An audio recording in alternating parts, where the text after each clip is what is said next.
Is Daf Chav Zayin. We will begin from Daf Chavava Medbeis, the first line, Amar Rava Bar Rav Huna. To discuss what we're dealing here with is just two concepts. One, the concept of what we're talking about is Achoy Zukukasai. It means, in our example, typical example of two brothers married two sisters, and they died.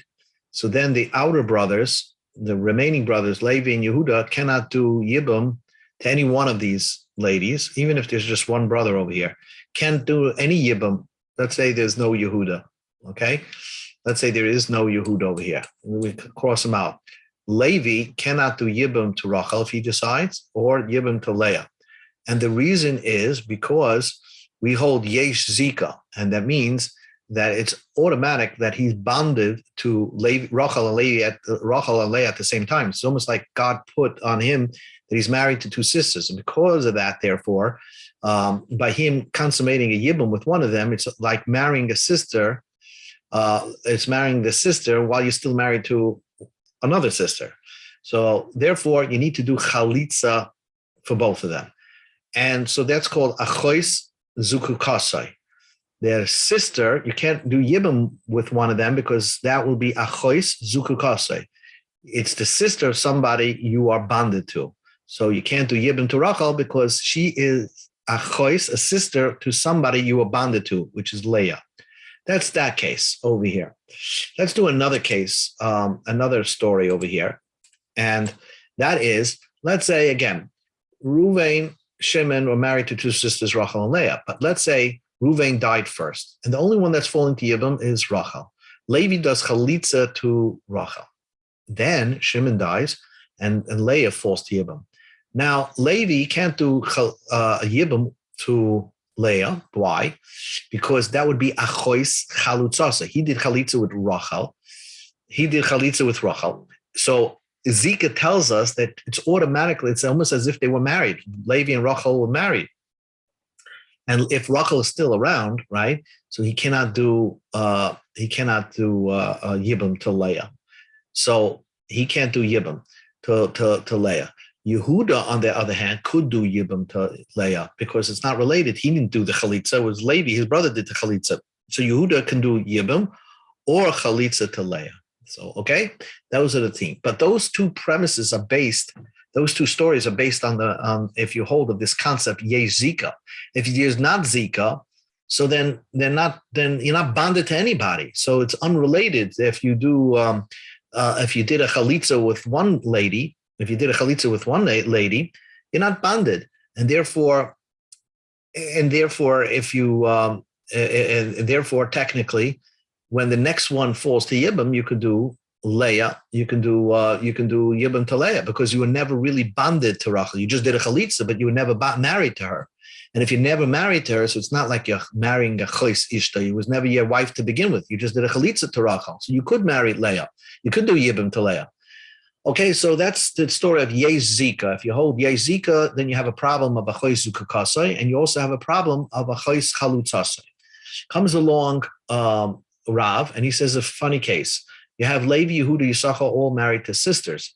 And the Gemara says that if they're all married to sisters, so he says like this. He says Reuven should do, and they all died. Levi, Yehuda, Yisachar died. And now you have the two outer brothers, Reuven and Shimon, are the ones to do Yibum. So each one, Reuven does chalitza to Chigla, Shimon does chalitza to Sirtza. The middle girl, Milka, needs two chalitzas. And the reason is that she needs two chalitzas. So the Gemara is going to say is because it's a very type of weak chalitza. And a weak chalitza needs help from the brother. What does it mean, weak chalitza? It's called chalitza pesula. Because Milka, technically, because Shimon did chalitza to Sirtza and Reuven did chalitza chechigla, both of them could not marry Milka when she fell to Yibum. They couldn't because it's chachois chalutzasai. And therefore, a chalitza that you could not have done Yibum to is called a weak type of chalitza. And so in order to really let Milka go free, both brothers have to pile on a chalitza to her. So she'll need two chalitzas, one from Reuven and one from Shimon. So this little middle girl over here, according to Rav, will need two chalitzas. That's what the Gemara is starting off. Amar Rabba bar Rav Huna, Amar Rav, Shalish Achoyes, 3 sisters, Yevamos, Shenafel of Neish Neachim Yevam, that fell before 2 brothers who are Yevamim. Zecholis Lachav, Zecholis Lachas, each one of the brothers on Choylitz does chalitza to one of the sisters. And so is the middle girl, tzricha chalitza mishneim, needs chalitza from both brothers. Amalei Rabba, so Rabba said, the reason why you need chalitza from both brothers is because the chalitza, if the chalitza that you cannot do yibam with is called a chalitza pesula. And therefore, since they could not do yibam to this girl, each one is performing like a pasala chalitza that's not fully powerful. And therefore, they each one need to help each other out. Chalitza psula, if you're dealing with chalitza psula, surah lachsa al kol ha'acham, then all the brothers have to chip in to make this a good chalitza. Ihochi, the Gemara's first question is the basic question. Chamaisa nami. When you look at this picture, and when they all died at the same time, so technically Reuven could not have done yibam with any one of the sisters because Yezika, and therefore Chigla was automatically only up for chalitza, not for yibam. So you're going to automatically perform a chalitza pesula on Chigla. So even for the Chigla, the first girl, you're going to need 2 chalitzas. Why is it only the middle girl that you need 2 chalitzas? You need 2 chalitzas for any one of them. And same thing with Shimon. Shimon could not do chalitza with yibam with sirtza because it's a chois zukukasai. And therefore, what sirtza is only up for is chalitza, and therefore it would be chalitza psula. So then each one of the girls should require 2 chalitzas. So the Gemara says, "Ihochi chamaisa kamami." The first ones also should require 2 chalitzas. So the Gemara says, "I granted you." It didn't fill the balhasachas hochinami. If they all died at the same time, you're right. They would need 2 chalitzas from every single one of them. We're not talking about over here the nefal b'zochazi. They fell one after another. That means that when you probably figure this out, that when Levi died first, and then Reuven did a chalitza. Technically, Reuven could have done yibam with her, but if the Chigla was the only girl up for yibam or chalitza, Reuven decided to do chalitza. So then that was a good chalitza. Then Yisachar died, and Sirtza fell to yibam. Shimon could have married Sirtza because it's not achois chalutza, so he didn't do chalitza with Chigla. Only Reuven did. Shimon could have married Sirtza, could have done yibam with Sirtza, chose to do chalitza. That's a perfect chalitza. It's only the middle one when nobody could do yibam to. That's why you require 2 chalitzas. That's what the Gemara says. Like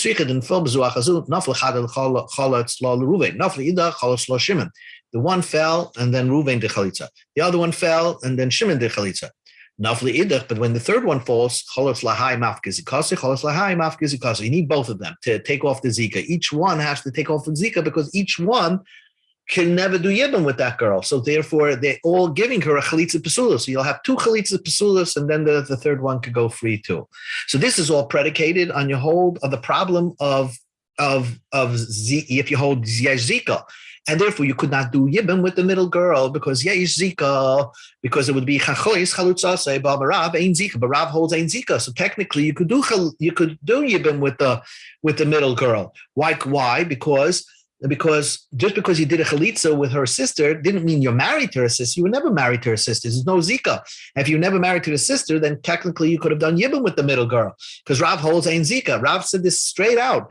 A shemeres yavan, a girl that dies, a girl that's waiting for yibam that dies, you're allowed to marry the mother because you don't consider it as if you're married to her and you're also on the mother-in-law because she was never your mother-in-law. You never married to her. Rav holds ein zika. And so the Gemara, Rav was just theoretically discussing what would happen if I hold yesh zika. This would be the scenario that you would only be able to absolve this whole thing if you gave chalitza to the middle one, both brothers giving to the chalitza. If you hold yesh zika, then you need 2 chalitzas from the middle, the girl that remained.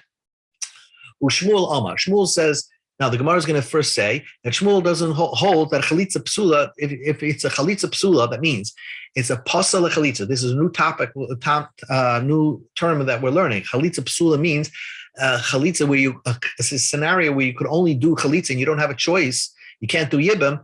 Is that enough? You need to add something to it. So Shmuel says, echad chayletz ukulam. If one of them could do chalitza to all of them. In other words, what Shmuel is saying is that even if they fell all at the same time, probably, Shmuel is saying, so every one of them is going to get a chalitza psula because it's a chois zuku kasai. Nevertheless, because you can't do yibum to any one of them, Shmuel holds that a chalitza psula is fine. One of the brothers can do chalitza to all three of them. So the Gemara says, Michte, let us see, Shemina leil Shmuel, the Amal, but we find Shmuel in another place that says that chalitza psula does not work. Why? He says like this, chalitza ma'alya ba'inin, you do need a strong chalitza. What did Shmuel say that chalitza psula is not good enough? Tama Shmuel said in the following case, we go to Chazayin Amarav, Choletz la'choyes lenifteru tzaris. So Choletz la'choyes lenifteru tzaris. In this case over here, you have Ruvain, Shimon, and Levi, three brothers. Ruvain and Levi, the outer brothers, were both married to two sisters, and they had co-wives. Okay, so they were married to two sisters and a co-wife, and then they both died. Now, so Shimon, look to his fortune, he has two girls, two sisters falling to Yibam, and two co-wives falling to Yibam.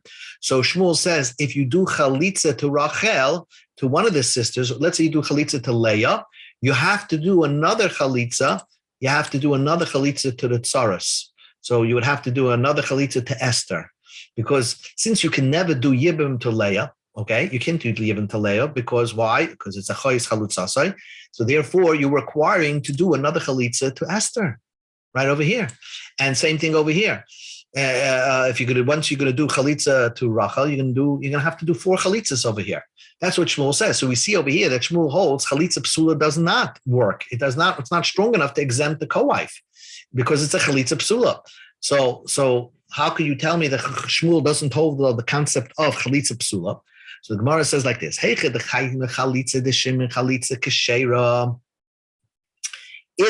chalitza of Shimon would be a kosher chalitza, that means, let's say in the scenario of they died at separate times. So Ruvain did, like in the first case, Ruvain did, let's say she died first, okay? She died number 1. And hold on a second. Let's just erase this so you can see what we're talking about here. If she died number 1, right? If Levi died number 1, and Ruvain did chalitza. Ruvain did chalitza to this lady over here, okay? Ruvain did chalitza. He did chalitza, okay? He did chalitza. Then Yisachar died. Now Sirza falls to Yibam. So technically, Ruvain could do a chalitza to her, but he can't do a Yibam to her because it's not his, it's a chayis chalutzasai. But you also have another choice, which Shimon could do a kosher chalitza. So if you have a choice to do a pasal chalitza and a kosher chalitza, so then you should do the kosher chalitza. So that's why Ruvain's chalitza would not work over here. Shimon's would be the only one that could do chalitza over here. But when it comes to the third sister dying, neither Ruvain nor Shimon can do chalitza, you yibim on the third girl that's available, because they're all going to be chayis chalutzasai. It's a chayis chalutzasai of Ruvain, it's a chayis chalutzasai of Shimon, and therefore you don't have a choice. You can only do a chalitza psula, then you do only one chalitza over here. It could be either Ruvain or do Shimon, not like Rab that you need 2 boys to do the chalitza. So hey, the kind of chalitza Shimon chalitza kshera. If Shimon is capable to do a chalitza kshera, chalitza Ruvain chalitza the psula, then if Ruvain would do the chalitza, it would be a pasula chalitza, because you have the ability to do a kosher chalitza. So my echad the chaylis lekula nami to come answers. It means that that what it means is that one of them is going to do 2 chalitzas. Not only the first chalitza, he's going to do chalitza number 3, and therefore that's why it's called one does more than the other. But didn't Shmuel say one guy could do all 3 of them? The answer is he didn't mean you do all 3 of them. You do most of them. You do 2 out of 3. Since he's doing the majority, that's why it's called kulam. So therefore, in this case, in this scenario, Ruvain will do 1 chalitza. Shimon will do the next chalitza. Then Ruvain, either or Shimon, could do the 1 chalitza to Milka. And since he's doing the majority of the chalitzas, he's doing 2 out of the 3 chalitzas done here. That's why he's called echad chalitz lekulan. He's doing the majority. If you want, I can explain to you that really Shmuel does not require a chalitza. Chalitza psula works. But over there, you needed a chalitza, a good chalitza. Why? Because here, the chalitza that Shmuel is talking about needs to exempt a co-wife. It needs to exempt a co-wife. Oh, that type of chalitza, then you need a super chalitza. So only if you're going to try to exempt her, then you can get away with a chalitza pasula. But if you're trying to to exempt a co-wife, then you need a chalitza, a real strong chalitza. So in this case, the reason why he requires only one chalitza, because really, because all you're doing is exempting her. Chalitza psula is enough. But here, in this case, you need to not only exempt her, but exempt the co-wife. Then he needs a strong chalitza. And because there is no possibility to do a strong chalitza because it's a chayis zukukasai, so he requires you to do two chalitzas, one for the sister and one for the co-wife. That's the case. When does Shmuel say chalitza ba'al yabeinin that you need a strong chalitza? Only when it comes to pattering the tzara. Avami patra navshe. But to exempt herself, that even with a chalitza, shvacha chalitza, like a weak type of chalitza psula, patra, it works. It would exempt her. Gufa, we learned in a Gemara. We learned before in a teaching of Shmuel. Shmuel said, if you do the chalitza to the sisters, then the co-wife are not exempt. Latzarais, but if you do for the co-wives, niftaru achayis, then the sisters are exempt. So this is what Shmuel said. Shmuel says if you do chalitza to Leah, you need to do chalitza to Esther. You do chalitza to Rachel, you need to do chalitza to Chana over here. But what happens if you only did chalitza to Esther, then it exempts the sisters. If you don't only did chalitza to the co-wife, then it exempts the sister. If you did chalitza to Chana, it would exempt the sister. So that's what Shmuel said. Then Shmuel said another thing about shvacha chalitzas. If someone let's say two women are falling to Yibam, and the guy went ahead and gave a get to one of the women. So really, he already started the process of chalitza, even though giving a get is worthless. But he went to a rabbi, wrote a get and gave it to her, but he wasn't even really married to her. So once you give a get to a woman, you can never do yibam. That's the truth. So he already started the process of chalitza. So that is a very shvacher chalitza that he gives a very weak chalitza after giving a get. And therefore, if in such a scenario, he gave a get to a woman and then gave a chalitza, he has to give a new chalitza for the co-wife. Like niftar tzara, the co-wife is not exempt. Latzara, but if you go just give a chalitza to the co-wife, so then niftar abalas get, then the one that you gave the get to also becomes exempt. Cholatz labalas mamar. Let's say in another scenario, two women fall into Yibam. So he gave kedushin to one of them. Well, you don't give kedushin to a yavama. You're supposed to be intimate with her, and that's how you kaina her. That's how you acquire her. If you just give her a kedushin, like money for kedushin, that's not really a marriage. Nevertheless, Chazal said that if you did that and you decide to do chalitza, it's not only enough to do chalitza, you have to give her a get too. So therefore, since when you're in a scenario where you're going to have to give, besides chalitza, a get, the chalitza is a weak type of chalitza because it's not working by itself. You have to do something else. So if you have a woman that you gave, if you have two women that you fell to Yibam, and one of them you gave a mimer to, so then if you did chalitza for that woman, then her co-wife is not exempt because you're giving a weak chalitza and you're trying to exempt two women. But if you give to the tzara the chalitza, so therefore you're giving a very strong chalitza, then the one that you gave mimer to is exempt from her chalitza. So now the Gemara is just examining the first thing. Why is it that lechoyis, by the case of the sisters, by this case over here, why is it that if you give chalitza to the Gemara is asking, why is it that if you give chalitza to the sisters, the co-wife is not exempt, and when you give chalitza to the co-wife, the sisters are exempt? So Gemara wants to understand that. The reason why you can't give the sisters are not a good chalitza is because you can never marry any one of the sisters because they're called achois zukukasai. The havile achois isha bezika. So therefore, since you can never have married Leah and you can never have married Rachel, since you can never marry Leah, a chalitza to Leah automatically requires you another chalitza for Esther. because you could never have married Leah. So it's a weak type of chalitza. So therefore, you're required to give the co-wife also chalitza. And same thing with Rachel and Chana. So that makes perfect sense. But wait a second, you can't even marry the co-wife. You can't marry the co-wife, Esther. Shimon can't marry Esther alone because because since he can't marry Leah, he automatically can't marry Esther. If he can't marry Esther, then the chalitza of Esther is a weak type of chalitza. If it's a weak type of chalitza, it should not exempt the sister. So even when you did chalitza on the co-wife, you should still require a chalitza on the sister. That's the Gemara's question. Choletz.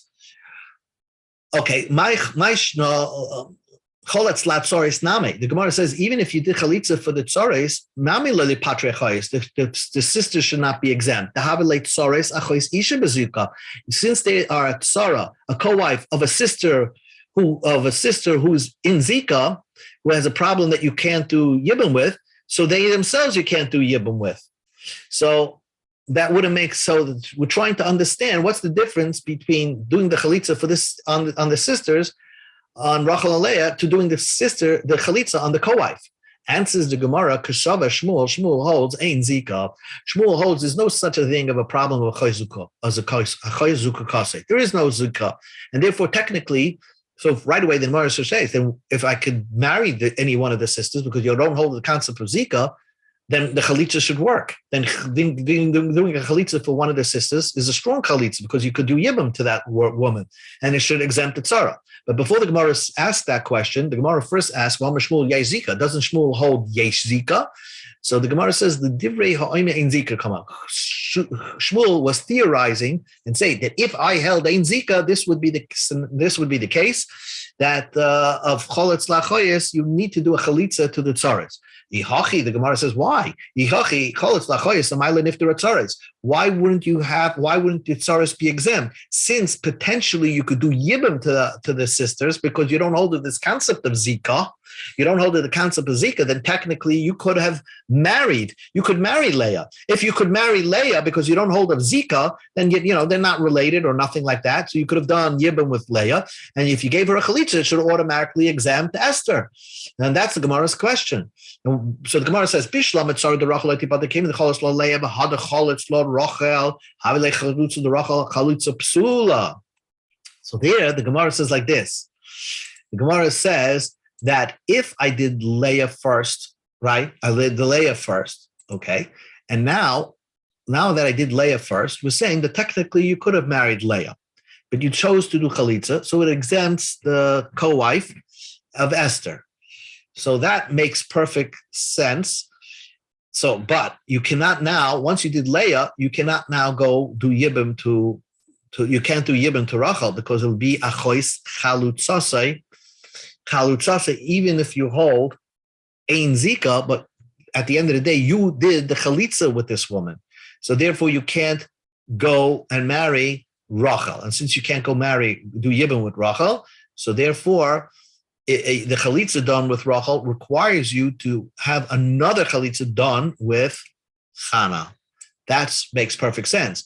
But the Gemara is asking, but once you did chalitza with Leah, that should automatically exempt Esther. And why did Shmuel say that even when you do chalitza with Leah, it doesn't automatically exempt Esther? When you did chalitza with Leah, it was only a choizukakase problem, and if you hold ein zika, there's no even a choizukakase problem. So the Gemara, that's the Gemara's question. The second lady that you're going to do, the co-wife of the second lady, was not be exempt by the chalitza that you did with the sister of Rachel. Even the choletz Leah, since you did chalitza with Leah first. The harder choletz Rachel, and then you're doing Rachel second. You could never have married Rachel because you did chalitza with Leah. So Rachel is now somebody achois chalutzasei. Havelei chalitza to Rachel, chalitza psula.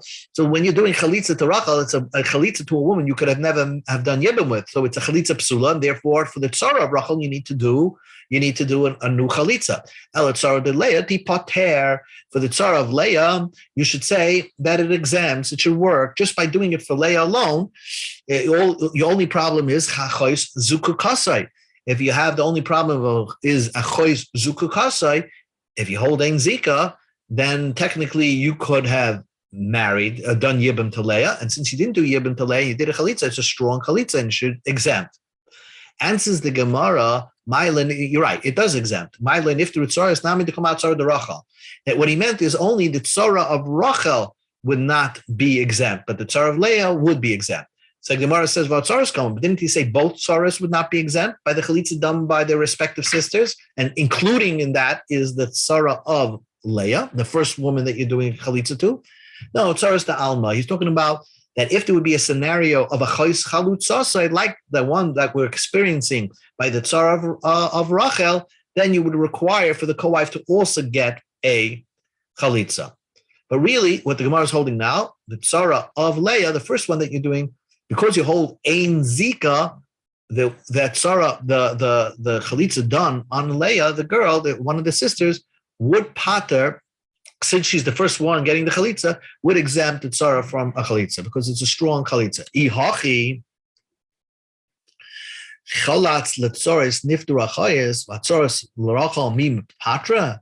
V'tnan, we learned in the Mishnah also adam betzoris kroivas chalutzasei. What the Gemara is saying over here is, didn't Shmuel say that if Shimon, after doing chalitza, let's say he did chalitza with Leah first, so you're saying it exempts Esther, chooses to do chalitza with Chana, with the tzara, it would exempt Rachel?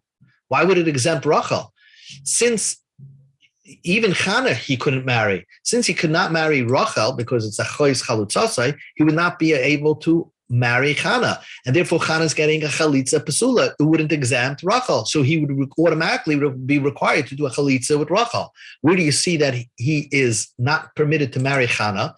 Because we learned in the Mishnah, Vatanan, also Adam, a person's prohibited from doing yibam, bitzoras kroivas chalutzase, with a tzara of someone who is a relative of a chalitza that he did. Since Rachel is a relative of somebody he did chalitza to, which is Leah, and therefore the co-wife is also prohibited. And since he can't do yibam with the co-wife Chana, therefore her yibam, her chalitza is a weak type of chalitza, which would automatically require you to do a chalitza with Rachel. And why did Shmuel say that in that scenario you don't have to do a chalitza with Rachel if you did the chalitza with the co-wife? So the Gemara says we misread Shmuel. Shmuel name hischel lehischel kama. You have to read Shmuel correctly. Beginning, it depends who you start with. If hischel b'chayis, if you start with that chayis, it means if you start with Leah, you're right. You'll need 3 chalitzas, 1 with Leah and 2 from the other side. Lo yigma b'tzaris. The Tanan also adam b'tzaris k'rayv chalitzos. You're right. You're going to have to automatically end up doing 3 chalitzas. You're going to do 1 chalitza over here, 1 chalitza over here, and 2 over here. So that's true. But if in another scenario, where let's erase it and say, if you do chalitza first to Esther, right, then technically, you are permitted to marry Chana. Then you could finish up over here, and you could also finish up, do 1 over here. You don't have to, you could end up with 2 chalitzas. Why? Because hischel b'tzaras, if the first one you did started with let's say the tzara of Leah, yigmor af ba'achayis, you could finish off with the sisters. The Tnan, we learned in the Mishnah, muter adam b'kroivas tzaras chalutzasei. Your person is permitted with a relative of the tzara of chalutzasei. This person, Rachel, is a relative of the tzara of chalutzasai, since she's only a relative to Leah, but Leah is not the one you did chalitza to. You only did chalitza to Esther. So therefore, technically, a person would be permitted, for whatever reason, we're going to learn the reasons, is permitted to marry Chana, and also in a certain way permitted to marry Rachel, because they're not considered achos chalutzasai per se. They're not considered achos chalutzasai because Esther's non-related over here. So he would permitted to do yibam to Rachel or Chana, and since he's permitted to do Rachel yibam with either Rachel or Chana, by doing chalitza to one of them, it automatically exempts the others. That's what he's saying. Hischel b'tzares yichsma av l'tna muta odem mikroiv tzares chalutzos. So that's one mahalach to learn. And basically, either Shmuel is saying you need 3 chalitzas or you need 2 chalitzas, but both based on the premise that Shmuel holds ein zika. So Ravashi says lo'olam kid ka'amet. Lo'olam, really, there's yei zika, and technically, so Ravashi starts the case over here. I'm sorry, the case over here is that. Let's start again. Ravashi holds yei zika, which means that you can't. Not only can you not marry Leah or Rachel. Let's say you can't marry Leah or Rachel because it's a choyzuk kasei. You also asur an Esther and Chana because they're sister Yezikar and they're a sister of Achois Zukakasai. But in a certain way, a chalitza done on them, the Yezika is not so strong to be able to say the Yezika is not so strong to able to consider them like Leah, and therefore they're even though you can't marry them. But it's like splitting an atom over here. But basically, you can't marry Esther. But her zika is not so strong to can be considered like an erva, which an erva's chalitza is like a weak type of chalitza. So when you're going to do chalitza with Esther, it's considered to be a strong type of chalitza. And therefore, Ravashi says that although you can't marry the woman, her chalitza is considered like a strong type of chalitza and could exempt Leah. And if you do chalitza on Chana, it could exempt Rachel. Although you can't marry them, but technically you could do a chalitza to them. That's what he says. The zika is not strong enough to consider the tzara like the erva, and the tzara is not like the erva, and therefore their chalitza is going to be considered to be a strong chalitza. And this whole thing is only the Rabbanan anyway, and they can decide what's considered a strong chalitza, what's considered a non-strong chalitza. Tanya Kavose, the Rav Ashi. Like the way Rav Ashi interpreted what Shmuel said, is that chalitza to the tzarais automatically, no matter what, will exempt the sisters. You only can need 2 chalitzas if you do chalitza with the tzaras, and if you do with the sisters, then you need 4 chalitzas. So you're going to need 4 chalitzas. But if you do with the tzaras, nifteru achoyes, you exempt the sisters. You'll need only 2 chalitzas. My tama la mishum de ksava yazika. Really, you hold yazika and you can't do yibum with any one of them. But the tzaras chalitza is still considered a stronger. Although you can't marry her, is still considered a strong one. She's not like the erva. For the erva is such a strong zika, and you can't marry her, and therefore the chalitza is a very weak chalitza. For the tzara is a derivative of the erva. She's a derivative of that Leah, and therefore her zika is not so strong to be considered that when you're going to give her chalitza, it's going to be a weak chalitza. It's a strong chalitza, and her chalitza of the co-wife exempts the sister, exempts Leah, and the chalitza of the co-wife of Rachel exempts Rachel herself. So that was the Gemara thought that you have a proof from the Brisa. That's the way to learn Pshat. That Brisa is not such a clear raya. Maybe that Brisa holds you could always marry the tzaras erva. There's no such a concept of tzaras erva because Beishami, as we learned, the famous Beishami, who holds all tzaras are permitted. Only the erva is not permitted, but the tzara is actually permitted, and you're supposed to do either yibam or chalitza with her. The Tanam we learned in the Mishnah, Beishami matir not tzaras lachem. All the co-wives are always permitted. There's no such a thing of a tzaras erva. So why does the Brisa say that our understanding of the Brisa is that if you do chalitza on the co-wives, then the sister becomes exempt. You could do yibam on the co-wife because if you're going with the version of Beis Shammai, then you should do yibam on the co-wife. The answer is you're right. Beis Shammai even agreed that with the co-wife, you shouldn't do yibam. You should rather just jump into chalitza. because with the co-wives already, a co-wife, since Beis Hillel disagreed with the whole concept, just do chalitza. And Rabbi Yochanan, let's say for the co-wife, you should only do chalitza. Technically, you could do yibum, but Beis Shammai never. Rabbi Yochanan ben Nuri said, let's just make it shalom between Beis Shammai and Beis Hillel and say always the co-wife needs chalitza. And that's why the chalitza, according to Beis Shammai, is a strong chalitza, because beneath the surface of that chalitza, Yitaka could have married that Sarah. That's why this Bryce is not a proof to Rav Ashi's opinion. Nobody,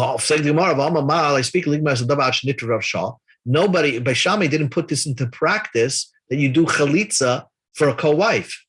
So how can you say that this Bryce goes according to Beis Shammai? Beis Shammai never put it into practice. And that we never put it into practice that you should do chalitza for a co-wife. So Gemara says, Amrav Nachman Yitzchak, Achrav Chosu v'tiknu. They did put it into practice, and they did b'msakin that everybody should give a chalitza to the co-wife. So maybe this brisa is, again, the version is this brisa goes according to Beis Shammai, and the reason why the chalitza of the tzara works is because beneath the surface you could have done yibum, because Beis Shammai says yibum would work.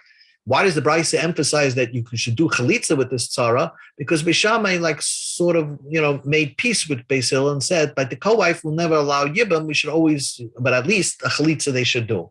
And therefore, the chalitza for the co-wife, which is a woman, technically you could have done yibum with, is a very strong chalitza. That's why it exempts the sisters. But the sisters, if you do the chalitza for the sisters, it would not exempt the co-wife. One more piece of Gemara, and then we will conclude. Ibayalahu, I will ask you a question. Ibayalahu, balas aget balas maima, ezim mehen koidemes. Strange person. He had two women falling to Yibam, and he has these two women from his brother's wife. He was married to two ladies, and they fell to Yibam. His brother died, and into one of them he gave a get to. So once you give a get, a balas get, he has to one wife he gave a get to. And then for the next one, he gave a mimer to. Let's examine that. For the one that he gave a get to, you already started the process of chalitza process. So when you're going to give chalitza after that, you're doing a weak form of chalitza, because you already, that chalitza already sort of had a taste of chalitza prior to that. And it's almost like eating a square matzah on the Seder night before you eat the round matzah. So you already had some matzah within you. You're not supposed to give a get. The get should be meaningless, because when a woman falls to Yibam, there is no get. I mean, you're supposed to only do chalitza. But if you did a get, you already almost looks like you started the chalitza process. So the chalitza that you're going to do after that is a weak form of chalitza. So that's a weak chalitza. So the Gemara is going to say, ask a question. Wait till a moment what the question of the Gemara is. So a balas get has a weak chalitza. Ubalas ma'amar also has a weak chalitza. A balas ma'amar means that you gave one of the ladies like a semi-kedushin. So that is a weak chalitza when you decide not to marry her. If you decide not to make yibam. Yibam, of course, is having intimacy with her. Which makes the kinyan of Yibam. But if you decide not to and you want to do chalitza, you're going to need chalitza and a get, because you made like you were going to do kedushin with her. So the Chazal required you a chalitza and a get. So the balas mamar also has a weak form of chalitza, because it's not a chalitza alone. You're going to have to do chalitza with a get. So the question of the Gemara is, now you dealt with these two choices. To one lady, you gave a get. The other lady, you did maimer to. Now you're deciding to do a chalitza. Both of them are doing shvacha chalitzas. Which one should I do the shvacha chalitza to? Which one has a list? The chalitza that I'm going to do is stronger, will exempt the tzara. Which one will be the stronger of the two chalitzas between the balas get and the balas maimer? Ezemem kedamus. Which one should I give the get to? The chalitza to. Balas the get adifa. Should I give it to the one that I gave the get to?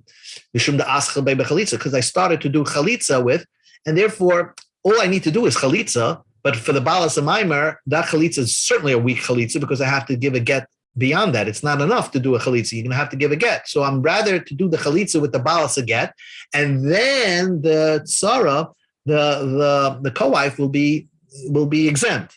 Or dilma Or maybe Balas Maimer Adifa. The Balas Maimer is better to give.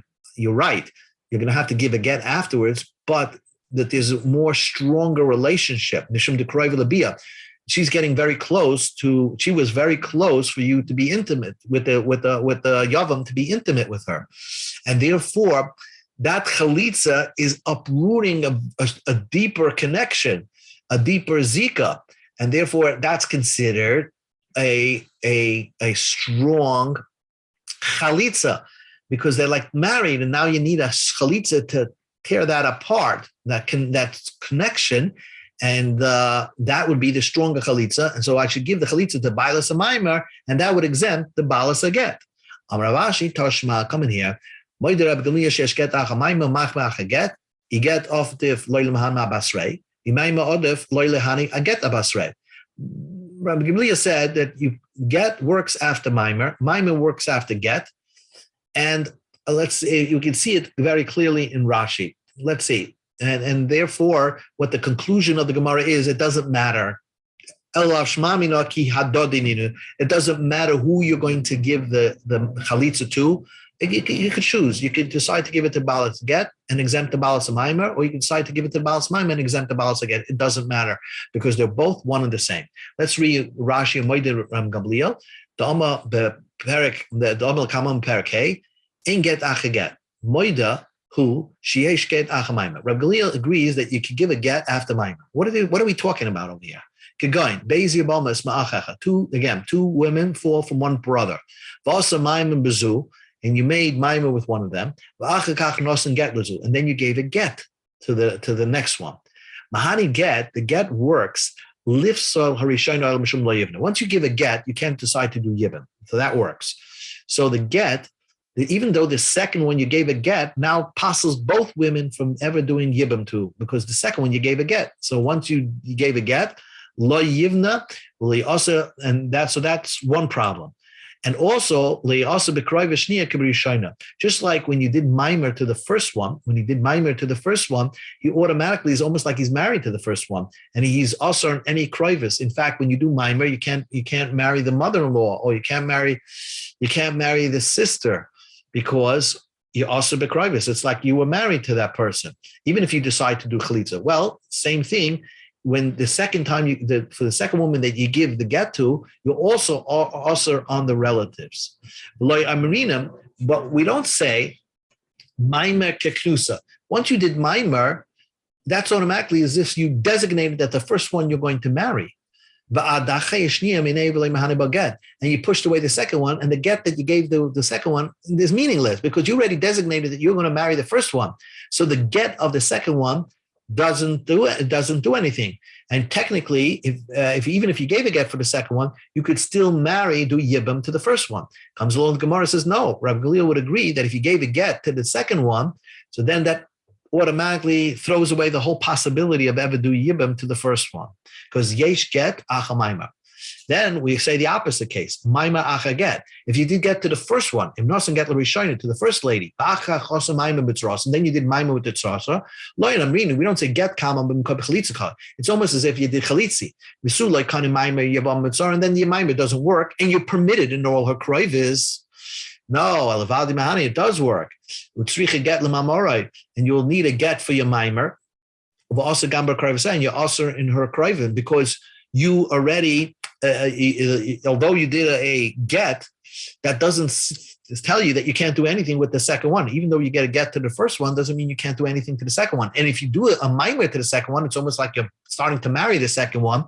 So in order to, a chalitza is not enough over here. You need a get for the second one if you decide to back out of the whole thing. And probably you can't even do yibam, because already the first one got a get. So you can need a get from the second one.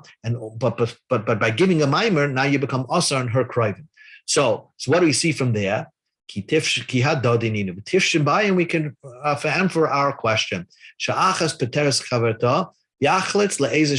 do chalitza either to the balas haget or to the balas maima, and even though you're doing anyway shvacha chalitzas over here, it doesn't matter. So they're both one of the same, and they're both very weak forms of chalitzas. But since you have no choice, you're only setting yourself up to do weak forms of chalitza, you should do chalitza to anyone you want, and it'll exempt the co-wife. The Yachalatesh Yizis, a chalitza and stain, both of them are very weak forms of chalitza. But in this scenario, you would be doing chalitza to one, and you can choose which one you want to do it. Okay, this is a very tough daf, but Baruch Hashem, we were able to explain very clearly. Good night.